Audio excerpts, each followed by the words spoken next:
प्यारे बच्चों, कोविड-19 के कारण इस समय आपका विद्यालय आना स्थगित है। ऐसे में आपकी पढ़ाई निरंतर जारी रहे, इसीलिए हम लेकर आए हैं डिजी साथ कार्यक्रम। इसके माध्यम से आप प्रत्येक दिन सोमवार से शुक्रवार तक पूर्वाह्न 10 से 12 तथा अपराह्न 1 से 2 बजे तक अपनी अपनी कक्षाओं के अनुरूप कार्यक्रम देख सकेंगे। अब पढ़ाई नहीं रुकेगी। स्कूली शिक्षा एवं साक्षरता विभाग झारखंड।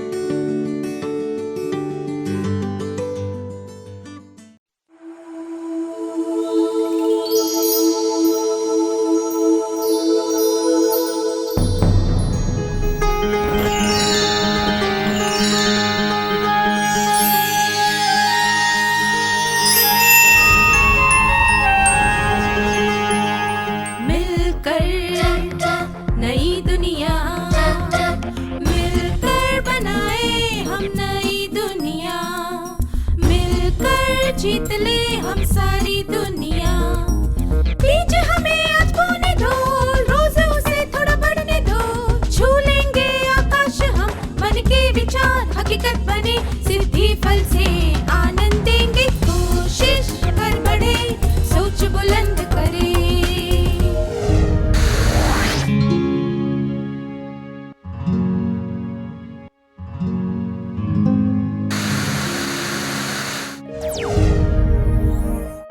नमस्ते छात्रों, आप सबको यहाँ देखकर खुशी हुई। पिछले सत्र में हमने सीखा था कि हमारे वातावरण और हमारे आसपास रहने वाले लोगों की वजह से आने वाली बाधाएं हमारे नियंत्रण के बाहर होती हैं और वे बाहरी बाधाएं होती हैं।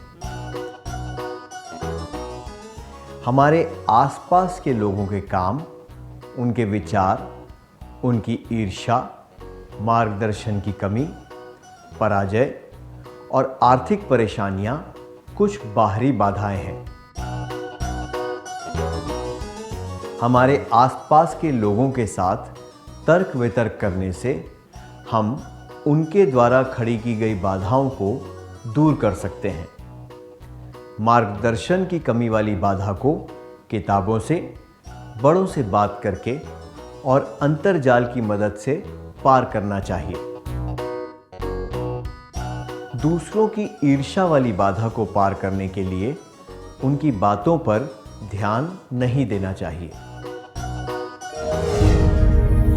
आइए अब बाकी की बाधाओं के बारे में बात करें।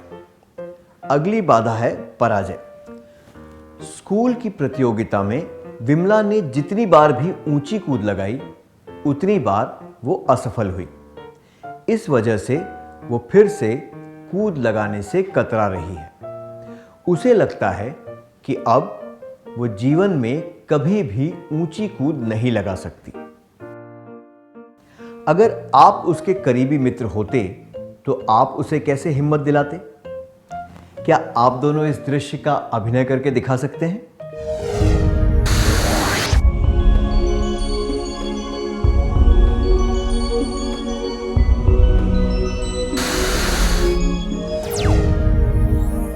धन्यवाद। दुनिया में ऐसा कोई नहीं है जिसने केवल सफलता देखी हो। सफलता की राह में कई बार पराजय का सामना करना पड़ता है और निराशा भी होती है। पर जो लोग सफल हुए हैं, उन्होंने पराजय से अमूल्य सबक सीखे हैं और फिर से प्रयास करके सफल हुए हैं। जो लोग पराजय के बाद हार मान लेते हैं, वे जीवन में कुछ भी हासिल नहीं कर पाते। विमला को यह समझना चाहिए और रुचि लेकर फिर से प्रयास करते रहना चाहिए। पराजय को स्वीकार करना, उसके कारण जानना, सफल होने के नए रास्ते ढूंढना और प्रयास करके सफल होना, ये सब पराजित व्यक्ति को ही करना पड़ता है। पर डर और खुद को हीन समझने की भावना उस व्यक्ति को ये करने से रोक सकते हैं। इसलिए पराजय की बाहरी बाधा पर विजय प्राप्त करने के लिए डर और हीन भावना की आंतरिक बाधाओं को पार करना होगा। हमें पराजय की बाहरी बाधा पर विजय प्राप्त करने के लिए डर और हीन भावना की आंतरिक बाधाओं को पार करना चाहिए और बार बार प्रयास करना चाहिए। मैं दोहराता हूं, पराजय की बाहरी बाधा पर विजय प्राप्त करने के लिए डर और हीन भावना की आंतरिक बाधाओं को पार करना चाहिए और बार बार प्रयास करना चाहिए। क्या आप खेलकूद, पढ़ाई, दोस्ती इत्यादि में हुई पराजय के बारे में अच्छी तरह सोचकर फिर से सफल होने का प्रयास कर सकते हैं?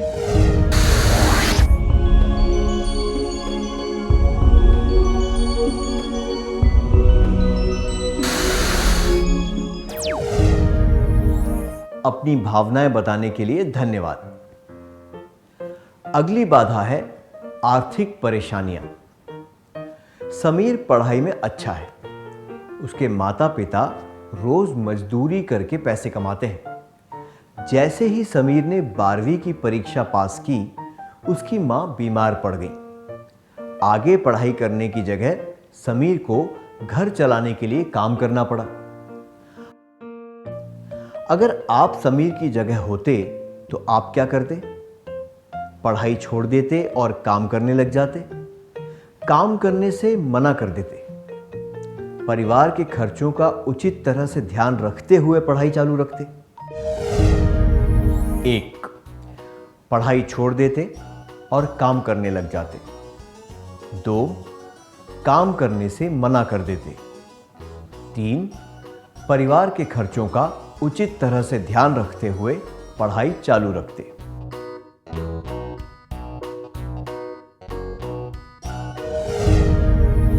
पढ़ाई छोड़ने से या काम पर न जाने से यह समस्या हल नहीं होगी।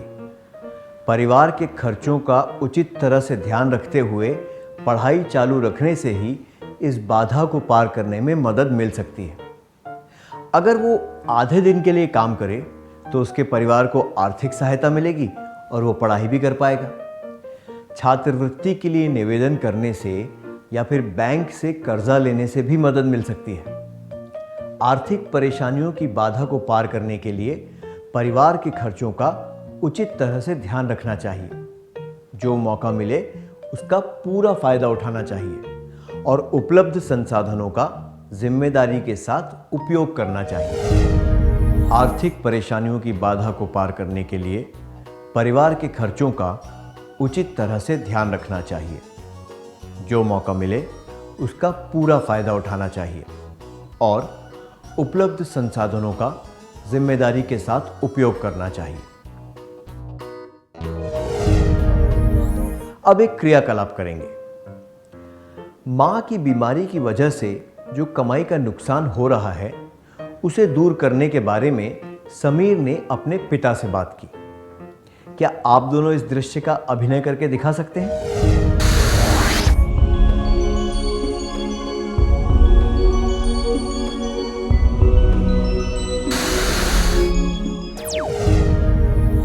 अब इस चित्र को देखिए। ये वीर पांड्यन है। मदुरई की एक सरकारी स्कूल में पढ़ाई करने के साथ साथ इसने अपने परिवार को आर्थिक मदद करने के लिए एक दुकान पर छोटे मोटे काम किए। 12वीं की परीक्षा में उसे पूरे राज्य में भूगोल में सबसे ज्यादा अंक मिले। अब वो एक IAS अफसर है।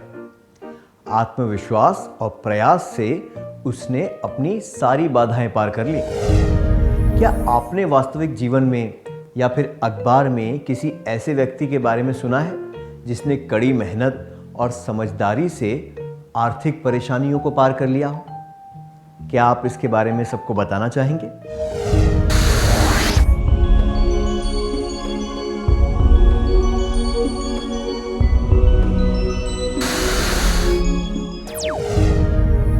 धन्यवाद। ये बहुत प्रेरणादायक था। संक्षेपित में जागरूकता, परिस्थिति को स्वीकारना, कठिनाई पर ध्यान न देना, आत्मविश्वास, हल ढूंढना, ध्यानपूर्वक योजना बनाना और निरंतर प्रयास। ये करने से हम बाहरी बाधाओं को पार कर सकते हैं। अब एक क्रियाकलाप करेंगे। स्क्रीन पर एक तरफ आपको कुछ समस्याओं से जुड़े कथन दिखाए जाएंगे और दूसरी तरफ कुछ हल दिखाए जाएंगे। आपको समस्या और हल के सही जोड़े बनाने हैं। क्या हम शुरू करें? समस्या कथन। उनको कोई अंदाजा नहीं है कि मैंने कितनी मेहनत की है। वो मेरे बारे में झूठी बातें क्यों फैलाता है? क्या कोई मुझे बताएगा कि क्या करना चाहिए? वो मेरे साथ ऐसा व्यवहार क्यों करता है? ये मेरा दोष नहीं है कि मुझे उससे ज़्यादा अंक मिलते हैं। सारी मुसीबतें मुझ पर ही क्यों टूट पड़ती हैं? मैं जो भी करता हूँ या करती हूँ उसमें असफल होता हूँ या होती हूँ। जब परिवार की आमदनी से घर का खर्च ही नहीं चल पाता तो मैं पढ़ाई करने के सपने कैसे देख सकता हूँ, देख सकती हूँ।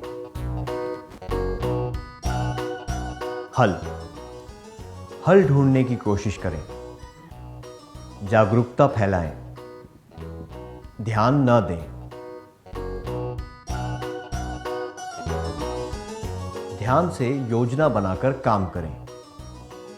इस मामले पर ध्यान न दें।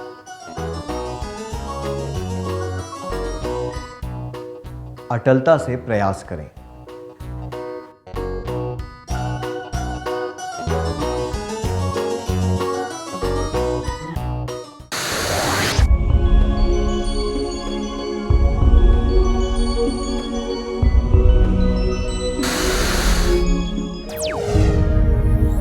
क्या आपने उचित जोड़े बना लिए? क्या हम सही जवाबों पर ध्यान दें? समस्या कथन। हल। उनको कोई अंदाजा नहीं है कि मैंने कितनी मेहनत की है। जागरूकता फैलाएं।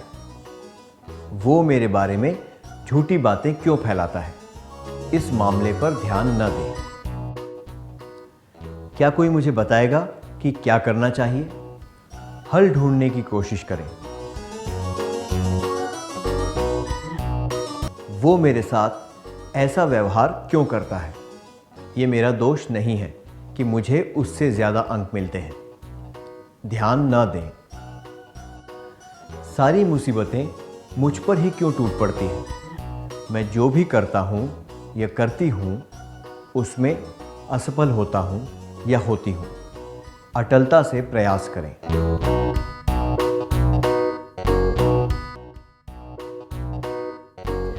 जब परिवार की आमदनी से घर का खर्च ही नहीं चल पाता तो मैं पढ़ाई करने के सपने कैसे देख सकता हूँ, देख सकती हूँ। ध्यान से योजना बनाकर काम करें। जिन विद्यार्थियों के जवाब सही थे उन्हें बधाई हो। क्या आप इस चित्र में दिखाए गए व्यक्ति को पहचान सकते हैं? ये हेलेन केलर है। ये देख और सुन नहीं सकती। विश्व भर में ये निशक्त जनों यानी विकलांग व्यक्तियों की प्रेरणा है। ये महात्मा गांधी हैं। अहिंसा के सिद्धांतों पर चलकर इन्होंने बहादुरी से अंग्रेजों का विरोध किया और भारत की आजादी के लिए लड़े। ये नेल्सन मंडेला है। इन्होंने रंगभेद का विरोध किया और काले लोगों के समान अधिकारों के लिए लड़े। इसके लिए इन्हें जेल में 27 वर्ष बिताने पड़े।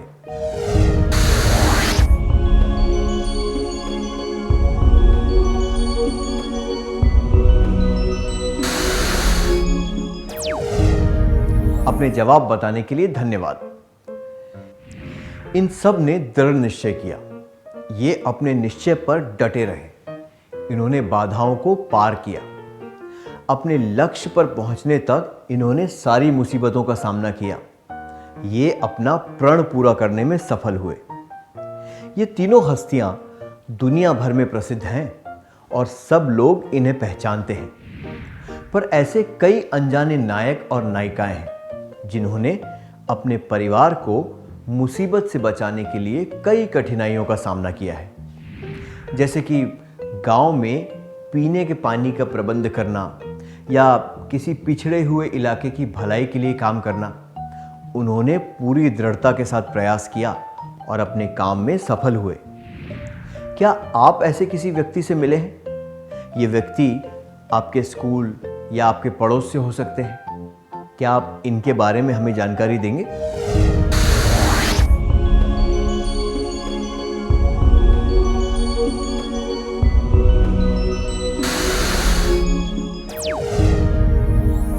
ये जानकारी देने के लिए शुक्रिया। अब एक क्रियाकलाप का समय है।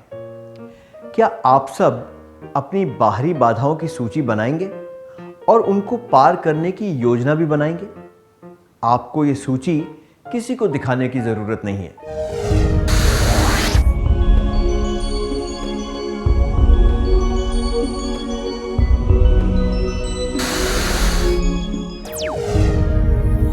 अपनी बाधाओं की सूची और उनको पार करने की योजना बनाने के लिए धन्यवाद। तो अब सत्र का सार संक्षेप करने का समय है।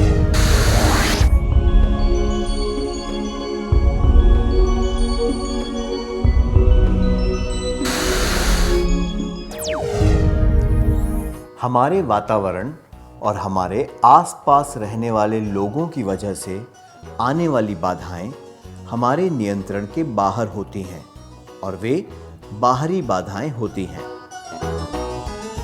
हमारे आसपास के लोगों के काम, उनके विचार, उनकी ईर्ष्या, मार्गदर्शन की कमी, पराजय और आर्थिक परेशानियां कुछ बाहरी बाधाएं हैं।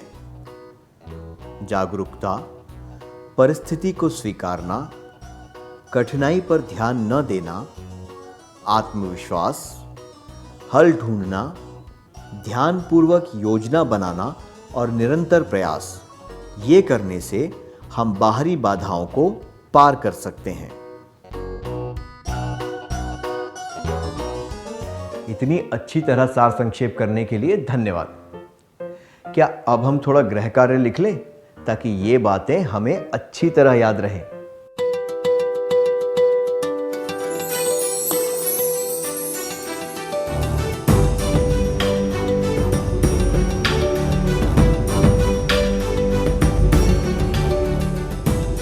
प्रश्न 1। आपको संगीत में स्वाभाविक तौर से रुचि है। आपने स्कूल की संगीत प्रतियोगिताओं में 3 बार भाग लिया है और 1 बार भी नहीं जीत पाए हैं। आप क्या करेंगे? 1। मैं अपनी कमियों को पहचानकर उन्हें दूर करूंगी या करूंगा और अगली बार जीतने की कोशिश करूंगी या करूंगा। 2।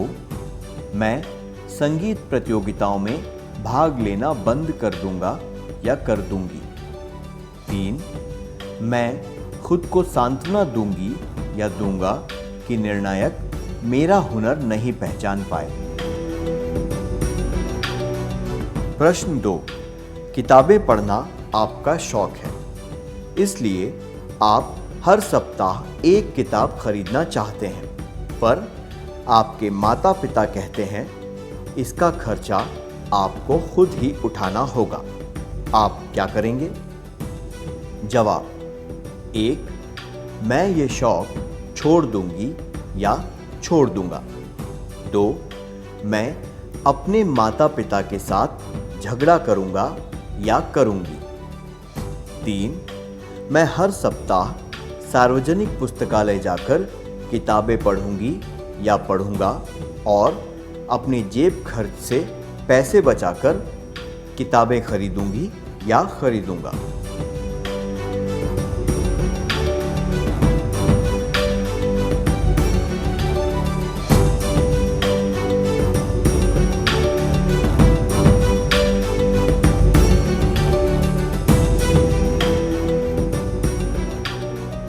क्या आप अगले सत्र में आने से पहले ये गृह कार्य पूरा करके लाएंगे?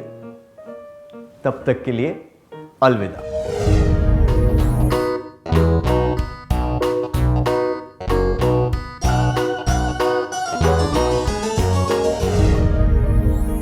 नमस्ते छात्रों, क्या हम पिछले सत्र में दिए गए सवालों के बारे में चर्चा करें?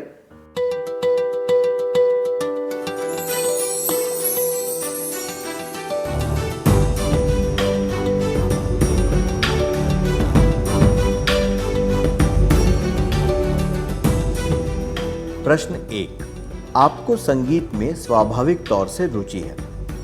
आपने स्कूल की संगीत प्रतियोगिताओं में 3 बार भाग लिया है और 1 बार भी नहीं जीत पाए हैं। आप क्या करेंगे? यह जवाब कि मैं संगीत प्रतियोगिताओं में भाग लेना बंद कर दूंगी या कर दूंगा अनुचित है। ये दर्शाता है कि आप चुनौतियों का सामना करने से डरते हैं और आप में आत्मविश्वास की कमी है।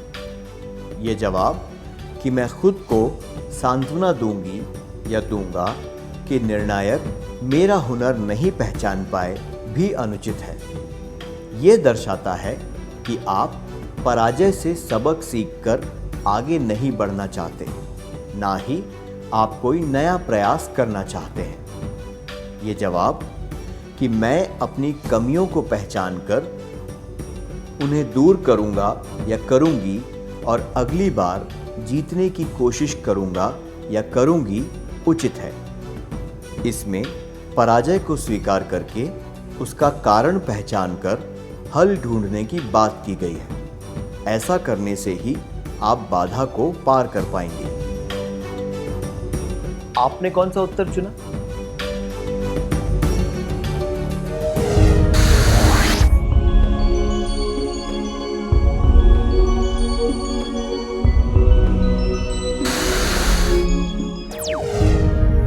प्रश्न 2। किताबें पढ़ना आपका शौक है, इसलिए आप हर सप्ताह 1 किताब खरीदना चाहते हैं, पर आपके माता पिता कहते हैं इसका खर्चा आपको खुद ही उठाना होगा। आप क्या करेंगे? ये जवाब कि मैं ये शौक छोड़ दूंगा या छोड़ दूंगी और ये जवाब कि मैं अपने माता पिता के साथ झगड़ा करूंगा या करूंगी उचित नहीं है। ये दर्शाते हैं कि आप बाधाएं पार करने का प्रयास नहीं करना चाहते, जबकि ये जवाब कि मैं हर सप्ताह सार्वजनिक पुस्तकालय जाकर किताबें पढ़ूंगा या पढ़ूंगी और अपनी जेब खर्च से पैसे बचाकर किताबें खरीदूंगी या खरीदूंगा उचित है। ये दर्शाता है कि आप आर्थिक परेशानी की बाधा को पार करने के लिए प्रयास करना चाहते हैं। आपने कौन सा उत्तर चुना?